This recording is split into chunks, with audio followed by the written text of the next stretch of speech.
حضرت عمر فاروق رضی اللہ تعالیٰ عنہ خادم سے کہنے لگے بوڑھی سے پوچھو. تو پوچھا اماں السلام علیکم. وعلیکم السلام.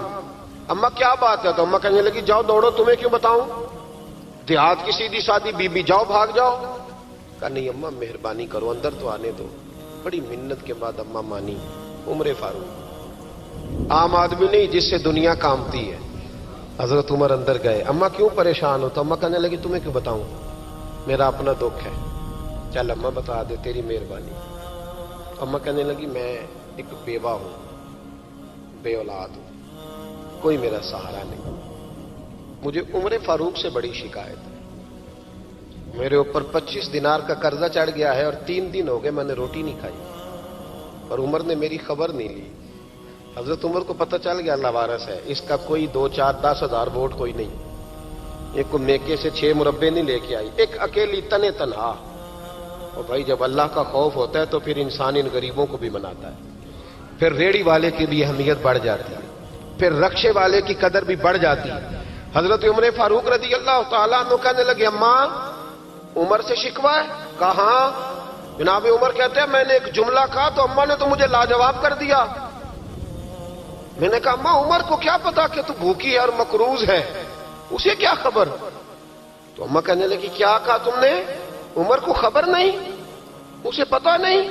تو عمر سے کہو نا چھوڑ دے حکومت, اس کے حوالے کرے جو خبر رکھ سکتا ہے. کیوں بیٹھا ہے پھر؟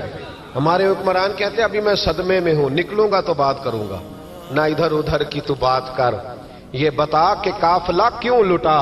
مجھے رہزنوں سے غرض نہیں, تیری رہبری کا سوال ہے. ہاں تجھے جواب دینا پڑے گا. حضرت سیدنا عمر فاروق رضی اللہ تعالیٰ عنہ سے اماں کہنے لگی نہیں خبر رکھ سکتا تو حکومت کیوں کرتا ہے, چھوڑتا کیوں نہیں؟ تو حضرت عمر کہتے ہیں میں کانپنے لگا. دوڑے گئے جناب عمر. میں نے کہا اس اماں کا 6000 ووٹ نہیں کہ اس کی قدر کی جائے. یہ اماں کوئی بہت آکسفورڈ یونیورسٹی کی ڈگری ہولڈر نہیں کہ اس کی بات مانی جائے. ایک لاوارث اور بیوہ بی بی. عمر دوڑے گئے, گھر سے اناج کا تھیلا کندھے پہ رکھا, 25 دینار بھی لیے, پکا پکایا کھانا بھی لیا. خادم کہنے لگا حضور مجھے دے دے میں اٹھا لیتا ہوں. تو حضرت عمر فرمانے لگے چل وعدہ کر قیامت کے دن بھی میرا بوجھ اٹھائے گا. کہنے لگا جی نہیں وہاں نہیں اٹھا سکتا. فرمایا پھر آج بھی نہ اٹھا, مجھے ہی اٹھانے دے, یہ میرا بوجھ ہے تو مجھے ہی. اماں کے سامنے 25 دینار بھی رکھے. پھر اماں کو حضرت فاروق اعظم نے 2 مہینے کا راشن بھی دیا, پھر پکا پکایا کھانا بھی دیا. معمولی آدمی کی بات نہیں کر رہا, 24 لاکھ مربع میل کا حکمران. حضرت عمر مدینے میں بیٹھ کے کبھی للکار دیں تو کیسر و کسرا کی ٹانگیں کانپیں. جناب عمر فاروق رضی اللہ کھانا کھلا کے اماں چارپائی پہ تھی تو عمر نیچے بیٹھ گئے. کہنے لگے اماں چل عمر کو معاف کر دے, چل چل جانے دے, کوئی عرض نہیں, بیچارے کو پتہ نہیں چلا. تو اماں کہنے لگی تو نے پھر عمر کا ذکر چھیڑ دیا. بیٹے میرے گھاؤ بڑے گہرے ہیں, میرے زخم بڑے سخت ہیں, کلیجہ پھٹے تو تجھے دکھاؤں کتنی تکلیف میں ہوں. میں تو پکا ہوا پھل ہوں, کسی وقت بھی دنیا سے چلی جاؤں گی. میں نے عمر کو معاف نہیں کرنا. جب میں قبر میں جاؤں گی نا, نبی کریم علیہ السلام آئیں گے تو میں عمر کی شکایت کروں گی. میں کہوں گی حضور اس سے پوچھئے یا رسول اللہ بیوہ اور بوڑھی کا خیال ہی نہیں کیا. تو آپ کے غلام کہتے ہیں میں نے عمر کو کبھی اتنا روتے نہیں دیکھا جتنا آج روئے. کہنے لگے اماں عمر کو میں جانتا ہوں وہ کمزور ہے, یہ شکایت نہ لگانا, وہ کمزور ہے, مقابلہ نہیں کر سکے گا, یہ شکایت نہ لگانا, چل معاف کر دے.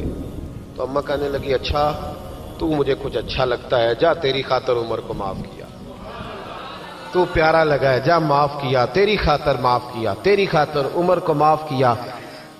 حضرت عمر فاروق کہنے لگے مجھے لکھ کے دو. کون اتنے جتن کرتا ہے؟ کون؟ کسی سے کہنا جا اپنی اماں کو منا لے, تو کہتے ہیں نہیں میری غلطی کوئی نہیں تو مناؤں کس بات پہ, ہمیں تو 20 دلیلیں آتی ہیں. جا ابا کے پیر پکڑ لے. پتہ ہے نبی پاک علیہ السلام نے فرمایا جس کا باپ راضی ہوگا اسی کا اللہ راضی ہوگا, اور جس کا باپ ناراض ہوگا وہ سارا دن وظیفے پڑھے, اس کا اللہ راضی. یہ ابو داؤد شریف کی حدیث ہے. نہ جی بڑی مہربانی پیسے نہ لائیے گا. اب بات سنیں, وہ بھی میں سمیٹنے کی طرف آ رہا ہوں, ختم کر رہا ہوں, آپ میری بات پہ توجہ رکھیں. عزیز بھائی, نبی کریم صلی اللہ تعالی علیہ وسلم نے جو اپنے غلاموں کی تربیت کی تو حضرت عمر فاروق کہنے لگے لکھ کے دو.